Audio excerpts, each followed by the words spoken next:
वृथा कत डरत। 84 लाख के चक्र से कृपा करके संस्कृति को रोक करके भगवान ने मुझे मनुष्य दे दिया। ये भगवान की हम पर प्रसन्नता। शब्द स्पर्श रूप रस गंध की भोक्ताएं इंद्रियां मन के सहित भोगों में निरंतर हमारे मनुष्य देह के समय को बर्बाद कर रही हैं। इससे बचने के लिए, इससे जागृत होने के लिए भगवान ने हमें साधु समागम दिया। ये भगवान की कृपा है। अब मोहि भाव भरोस हनुमंता, बिन हरि कृपा मिले नहीं संता। संतों का समागम बड़ा दुर्लभ है। महासंगस्तु दुर्लभ हो, महापुरुषों का मिलना बड़ा कठिन है। सुतदाराधन लक्ष्मी पापियों के घर होए, संत समागम हरि कथा तुलसी दुर्लभ दोय। उमा संत समागम सम न लाभ कछुआन। अगर हमारे जीवन में सत्संग का हमें समय मिला तो हमारे ऊपर भगवान की कृपा है।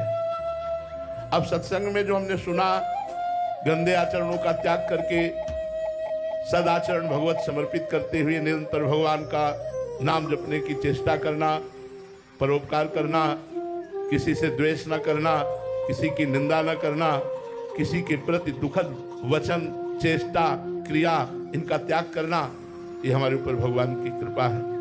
भगवान के सिवा किसी का आस भरोसा न रह जाना, एकमात्र भगवान का आशा, एकमात्र भगवान का भरोसा, ये भगवान की कृपा है। ऐसे जाना जाता है कि हमारे ऊपर भगवान की विशेष कृपा है, ना कि धन पदवी भोग विलासिता नाना प्रकार की मान बढ़ाई। ये भगवान की कृपा नहीं, माया का जाल है। भगवान की कृपा है मनुष्य देह, भगवान की कृपा है साधु समागम, भगवान की कृपा है दैवी संपदा, भगवान की कृपा है निरंतर भगवान का सुमिरन होगा। पुष्पेंद्र जी यमुनानगर से। राधे राधे महाराज जी। महाराज जी, मेरा प्रश्न है कि हमें किन बातों का ध्यान रखना चाहिए जिससे हमारे पुण्य नष्ट ना हो और महाराज जी नाम में रुचि बनी रहे? सबसे पहली बात है, पर निंदा के किए ते आवत नहीं कछु हाथ, मूर्ख पर्वत पाप को ले चल अपने साथ। किसी की निंदा ना सुने और ना करे। अगर अपने भजन को बचाना है तो किसी की भी ना निंदा करे और ना किसी की निंदा सुने। और अगर कहीं भक्त निंदा हो रही हो तो भक्तन निंदा अति बुरी, भूल करो जिन कोय, किए सुकृत बहु जन्म के क्षण में डाले खोए। यदि भक्ति की निंदा की तो बहुत जन्मों का किया हुआ तप और दान और पुण्य एक क्षण में नष्ट हो जाएगा। तो सबसे पहले ये नियम धारण करो कि मैं अपने कानों से किसी की निंदा नहीं सुनूंगा, वाणी से किसी की निंदा नहीं करूंगा, और भक्त निंदा तो न सुनूंगा, न कहूंगा, न चिंतन करूंगा।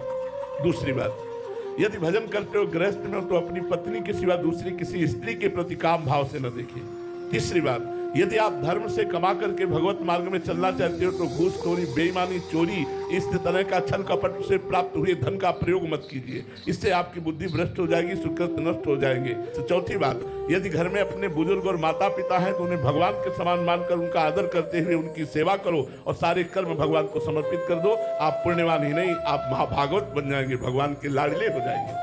गुरुजोत सिंह जी। राधे राधे महाराज जी। महाराज जी, गुरु नानक देव जी की वाणी में है कि जऊ तऊ प्रेम खेलन का चाऊ, सिरु धरी तली गली मेरी आऊ। अर्थात जिसे प्रेम का खेल खेलने का शौक है वे अपनी हथेली पर अपना सिर रखकर अर्पित करने। हाँ, बहुत से संतों ने कहा है ये जो हरि मार्ग है, प्रेम मार्ग है, अति कठिन है, सबको निभत ना है, सबको इसका निर्वाह नहीं कर सकता। जो अपने प्राणों को समर्पित कर देता है वह इस प्रेम खेल में समर्पित हो सकता है, अन्यथा नहीं। यहाँ जीवित मर जाए उलट आप में समाया है दिलगिरी है। ये प्रेम ना हाट बिका कहते ना। कई संतों ने कहा है कि अगर तुम्हें प्रेम खरीदना है तो अपने प्राणों को अपनी गर्दन कटवानी पड़ेगी। मतलब गर्दन कटवाने का मतलब कटवाया भी है महापुरुषों ने, ऐसा नहीं। तो प्रेम अगर खेल खेलना है तो इसमें प्राणों की बाजी लगाई जाती है। अपना सुख नहीं देखा जाता, अपने धर्म के लिए, अपने इष्ट के लिए, अपने प्यारे के लिए यदि प्राण देना पड़े तो भी सस्ता है, ऐसा भाव रखना चाहिए। और ये बड़ा कठिन है, इसीलिए कहा है कि प्रेमी मिलना बड़ा कठिन है। सब तो ठीक है लेकिन प्रेमी मिलना बड़ा कठिन है। प्रेम में जहर का प्याला पीना पड़ता है। मीरा जी को, प्रहलाद जी को देखो, बड़े बड़े भक्तों को देखो। प्रेम बहुत कठिन वस्तु है। अगर प्रेम आ गया तो हरि पीछे पीछे डोलते हैं। प्रेम तो बहुत बड़ी वस्तु है और ये बिल्कुल सत्य है कि जो प्रेम मार्ग में चलना चाहे वो अपने प्राणों की बाजी लगाकर इसमें चला जाता है। इसमें स्वसुख वांछा नहीं देखी जाती।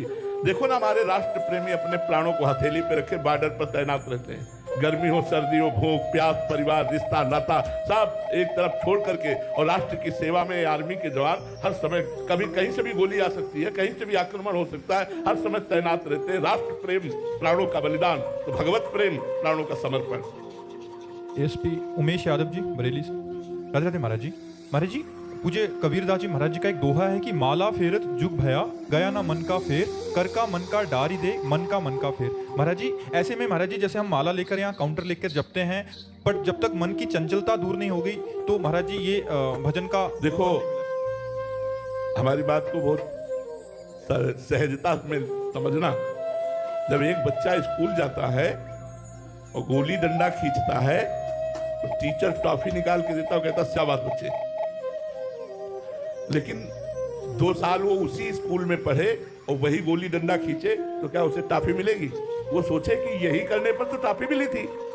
तो समझो, हमारे शास्त्र आपको प्रारंभिक साधना से लगाकर हमारे सिद्ध संत उच्च कोटि की अवस्था तक ले जाने की बात कर रहे हैं। तो यहाँ जो महामहिम भगवत स्वरूप श्री कबीरदास जी महाराज कह रहे हैं कि हाथ में तो माला चल रहा है, जीभ में नाम चल रहा है, मन संसार में लगा है, तो तुम भगवदानंद का अनुभव नहीं कर पाओगे। इसके आगे बढ़ो, लेकिन प्रारंभिक स्थिति में इसकी जरूरत है। भाव कुभाव अनख आलसहु, नाम जपत